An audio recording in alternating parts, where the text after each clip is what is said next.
بسم اللہ الرحمن الرحیم۔ السلام علیکم ورحمۃ اللہ وبرکاتہ۔ ایک بادشاہ کو جنگل میں سفر کرتے ایک سانپ نے ڈس لیا۔ شاہی طبیب اپنے تمام تر کوششوں کے باوجود زہر کو جب بادشاہ کے جسم میں پھیلنے سے نہ روک پایا تو زاروں قطار رونے لگا۔ اتنے میں ایک درویش سا شخص وہاں آیا۔ بادشاہ کو زہر کے درد سے تڑپتے ہوئے دیکھا تو بادشاہ کی ٹانگ پر جہاں سانپ نے کاٹا تھا تھوک دیا اور بھاگ گیا۔ بادشاہ کے سارے ساتھی بادشاہ کی فکر میں تھے، اس لیے دیوانے کی اس حرکت پر کوئی بھی درویش کے پیچھے اسے گرفتار کرنے نہ گیا۔ شاہی طبیب نے تھوک صاف کرنے کے لیے ایک رومال پکڑا اور بادشاہ کی زہر سے نیلی ہوتی ہوئی ٹانگ پر سے تھوک صاف کرنے لگا، مگر پھر حیران ہوتے ہوئے رک گیا۔ اس نے انگلی سے تھوک کو سانپ کے ڈسنے پر اچھی طرح مل دیا، جس سے فوراً ہی زہر کا اثر زائل ہو گیا۔ بادشاہ ہوش میں آئے اور جب انہیں درویش کے تھوک کے قصے کا پتہ چلا تو بادشاہ نے فوراً حکم دیا کہ اس درویش کو فوراً ڈھونڈ کر حاضر کیا جائے۔ سپاہی چاروں طرف پھیل گئے اور تھوڑی ہی دیر میں درویش کو ایک درخت کے نیچے جان لیا اور پکڑ کر بادشاہ کے سامنے پیش کر دیا۔ بادشاہ نے ادب سے درویش سے کہا، ہم گناہگاروں کی آنکھ آپ کو پہچان نہ سکی، جس کے لیے میں معذرت کرنا چاہتا ہوں۔ آپ سے درخواست کرتا ہوں کہ میری طرف سے یہ قیمتی پوشاک اور عربی گھوڑا قبول کیجیے۔ درویش نے مسکرا کر بادشاہ کی طرف دیکھا اور بولا، یہ گھوڑا اور پوشاک بہت قیمتی ہے، میں یہ پوشاک پہن کر اس گھوڑے کے لیے گھاس کاٹوں گا تو اچھا نہیں لگوں گا۔ بادشاہ نے کہا، آپ فکر نہ کریں، گھوڑے کے ساتھ خدمتگار بھی دیے جائیں گے۔ درویش بولا، اتنی قیمتی پوشاک، قیمتی گھوڑے اور خادموں کے ساتھ میں رہوں گا کہاں؟ اس دفعہ بادشاہ مسکرایا اور بولا، آپ کے لیے ایک عالی شان رہائش گاہ بھی تعمیر کر دی جائے گی۔ درویش نے پوچھا، اتنے مال اور دولت اور خادموں کے ساتھ اس رہائش گاہ میں تنہا رہوں گا؟ بادشاہ بولا، حضور میری بیٹی شہزادی گلنار کی شادی آپ سے کر دی جائے گی۔ درویش بولا، اگر آپ نے میری شادی کی تو پھر میرے بچے بھی ہوں گے؟ بادشاہ نے جواب دیا، جی بالکل ہوں گے، ہماری دعا ہے کہ آپ کو کثیر اولاد ملے۔ درویش بولا، اگر ان بچوں میں سے کسی بچے کو خدا نہ خواستہ کچھ ہو گیا تو پھر رونا کس کو پڑے گا؟ بادشاہ نے جواب دیا، حضور اگر خدا نہ خواستہ ایسا ہوا تو رونا تو پھر آپ کو ہی پڑے گا۔ درویش مسکرا کر بولا، اگر یہ سارا کچھ لے کر بھی مجھے رونا ہی پڑے گا تو پھر بادشاہ سلامت آپ اپنا قیمتی گھوڑا اور قیمتی لباس واپس لے لیں، میں اپنی درویشی میں ہی خوش ہوں۔ دل اسی سے لگاؤ جس نے دل بنایا ہے، دنیا سے لگاؤ گے تو آنسو ہی ملیں گے۔ حضرت ابو ہریرہ رضی اللہ تعالی عنہ فرماتے ہیں، ایک بابا جی نبی پاک صلی اللہ علیہ وآلہ وسلم کی بارگاہ میں آئے اور جب وہ واپس جانے لگے تو میں نے عمر پوچھی تو 96 سال عمر تھی۔ کہتے ہیں بزرگ جب آئے تو اس کی بھویں سفید ہو کے آنکھوں پر آ گئی تھی۔ بڑی چھڑی بابا جی نے ہاتھ میں پکڑی ہوئی تھی اور دونوں ہاتھ پکڑ کے چھڑی کے اوپر جھکے ہوئے تھے۔ جب بزرگ مسجد میں داخل ہوئے تو میرے رسول صلی اللہ علیہ وآلہ وسلم نے کھڑے ہو کے استقبال فرمایا اور نبی کریم صلی اللہ علیہ وآلہ وسلم نے آگے بڑھ کے بابا جی کو بازو سے پکڑا اور بٹھایا۔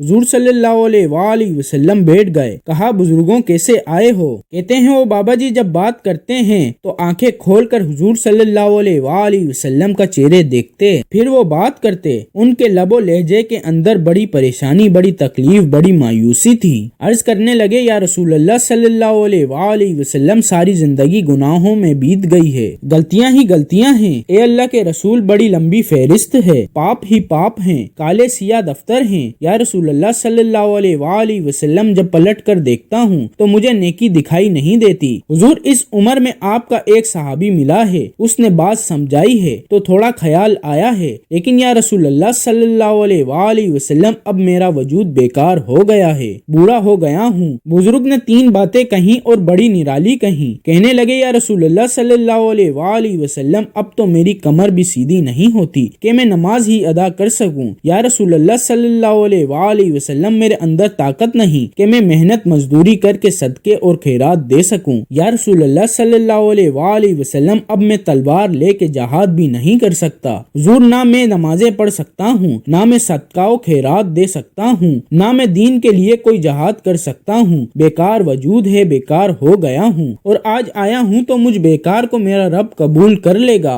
حضرت ابو ہریرہ فرماتے ہیں، جیسے برسات میں بارش کی جھڑی لگتی ہے، یوں مصطفیٰ صلی اللہ علیہ وآلہ وسلم کی آنکھوں سے جھڑی لگ گئی۔ حضور صلی اللہ علیہ وآلہ وسلم کھل کے روئے۔ حبیب پاک صلی اللہ علیہ وآلہ وسلم نے فرمایا، بزرگوں بڑے مجاہد ہیں، دین کے لیے جہاد کرنے والے بڑے ہیں، رب کریم کو آپ کی تلوار پروردگار کی اتنی حاجت نہیں، اور فرمایا اس کے خزانے کوئی خالی تو نہیں کہ آپ بھی گویا صدقہ دیں گے تو بھرے جائیں گے، اور فرمایا عبادتیں رب کریم کی شان میں اضافہ نہیں کرتی، وہ تو بندے کو نفع دیتی ہیں۔ بزرگوں، نہ آپ جہاد کریں، نہ صدقات دیں، نہ لمبی نمازیں پڑھیں، آپ صدقے دل سے آ جائیں، اللہ کے رسول کا وعدہ ہے رب آپ کو بغیر حساب کتاب کے جنت عطا فرما دے گا۔ نبی کریم صلی اللہ علیہ وآلہ وسلم نے فرمایا، بندہ جب رو کے کہتا ہے نا یا اللہ غلطی ہو گئی معاف کر دے، فرمایا میرا مالک اسے فوراً ہی معاف فرما دیتا ہے۔ مزید اسلامی واقعات اور سبق آموز کہانیوں کے لیے اس چینل کو سبسکرائب کریں، اور پیارے آقا دو جہاں محمد صلی اللہ علیہ وآلہ وسلم کے متعلق ایک پیارا سا کمنٹ ضرور کیجیے۔ اللہ آپ کا حامی و ناصر ہو۔